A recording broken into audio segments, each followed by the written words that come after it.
ഈ കോൺഗ്രസ് ഉയർത്തുന്ന ഏറ്റവും പ്രധാനപ്പെട്ട വാദം നിയമപരമായിട്ട് ഒരു പരാതിയും ഈ രാഹുൽ മാങ്കൂട്ടത്തിനെതിരെ ഇല്ലല്ലോ എന്നതാണ്. എന്നിട്ടും ഞങ്ങൾ നടപടിയെടുത്തില്ലേ, ഞങ്ങളുടെ ധാർമ്മികത നിങ്ങൾ മനസ്സിലാക്കൂ, ഞങ്ങളുടെ ധാർമ്മിക ബോധം നിങ്ങൾ മനസ്സിലാക്കൂ, കോൺഗ്രസ് പാർട്ടി ജയ് എന്നാണ് നേതൃത്വമാകെ തന്നെയും പറയുന്നത്.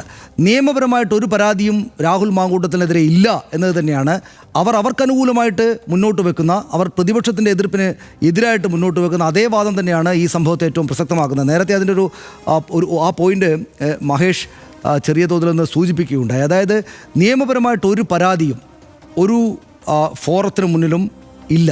രാഹുൽ മാങ്കൂട്ടത്തിൻ്റെ പേരെടുത്ത് പറഞ്ഞിട്ട് ആരും ഒരു പരാതിയും ഉന്നയിച്ചിട്ടില്ല. ഈ സംഭവങ്ങൾക്ക് കാരണമായിട്ടുള്ള യുവനടി റിനി വന്ന് പറഞ്ഞപ്പോൾ പോലും രാഹുൽ മാങ്കൂട്ടത്തിൽ എന്ന പേര് പറഞ്ഞിട്ടേ ഇല്ല, ഒരു പരാതിയുമില്ല. അപ്പോൾ നമ്മൾ ആലോചിക്കേണ്ടുന്ന ഒരു കാര്യം, പരാതിയും കേസ് നടപടികളും കോടതിയിലും നീതിന്യായ സംവിധാനങ്ങൾക്ക് മുന്നിലുള്ള 2 MLA-മാർ കോൺഗ്രസ്സിന് UDF-നുണ്ട്. നമ്മൾ നേരത്തെ സൂചിപ്പിച്ചു, ചൂണ്ടിക്കാണിച്ചു, വിൻസെൻ്റ് MLA-യും എൽദോസ് കുന്നപ്പള്ളി MLA-യും. അവരോട് 2 പേരോടും പാർട്ടിയിൽ നിന്ന് പുറത്താക്കുകയോ എന്തെങ്കിലും നടപടി സ്വീകരിക്കുകയോ കോൺഗ്രസ് ചെയ്തിട്ടില്ല എന്ന് നമ്മൾ കാണണം. അവരുടെ രാജി ആവശ്യപ്പെട്ട് ചെറിയ സമരമൊക്കെ നടത്തിയിരുന്നു പ്രതിപക്ഷം, എങ്കിലും ആ സമരത്തിൽ വല്ലാത്ത തോതിൽ ശക്തിയായിട്ട് നിന്നിട്ടില്ല.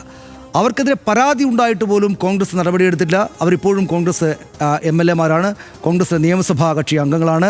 അവർ നിയമസഭയിലേക്ക് വരികയും ചെയ്യുന്നുണ്ട്. പരാതി ഉണ്ടായിട്ട് കോടതി നടപടികൾ നടക്കുമ്പോൾ പോലും ഈ പരാതിയൊന്നുമില്ലാത്ത, ഒരു ഫോറത്തിന് മുന്നിലും അയാളുടെ പേര് പറഞ്ഞിട്ടില്ലാത്ത ഈ രാഹുൽ മാങ്കൂട്ടത്തിനെതിരെ കോൺഗ്രസ് ഇത്രയ്ക്ക് അടുത്ത പാർട്ടിയിൽ നിന്ന് തന്നെ സസ്പെൻഡ് ചെയ്യുക എന്ന നടപടിയിലേക്ക് പോയിരിക്കുന്നു. അപ്പോൾ സ്വാഭാവികമായിട്ടും നാട്ടുകാർക്ക് മനസ്സിലാകുന്നൊരു കാര്യമുണ്ട്.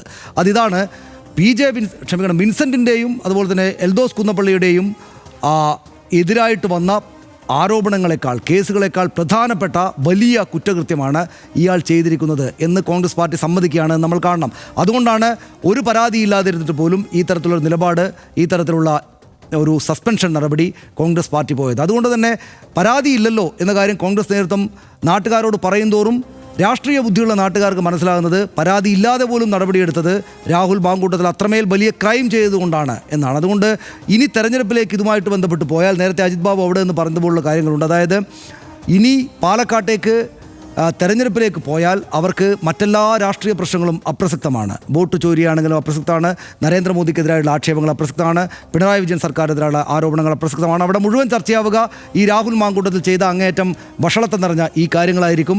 ഒരു പരാതിയില്ലാതെ പോലും കോൺഗ്രസ് എന്ന വലിയ പാർട്ടിക്ക് നടപടിയെടുക്കേണ്ടി വന്ന അത്രയ്ക്ക് വലിയ കുറ്റകൃത്യങ്ങളായിരിക്കും. അതുകൊണ്ട് മാത്രമാണ് ഈ പറയുന്ന കാര്യം ഏറ്റവും പ്രധാനപ്പെട്ടതായി മാറുന്നത്.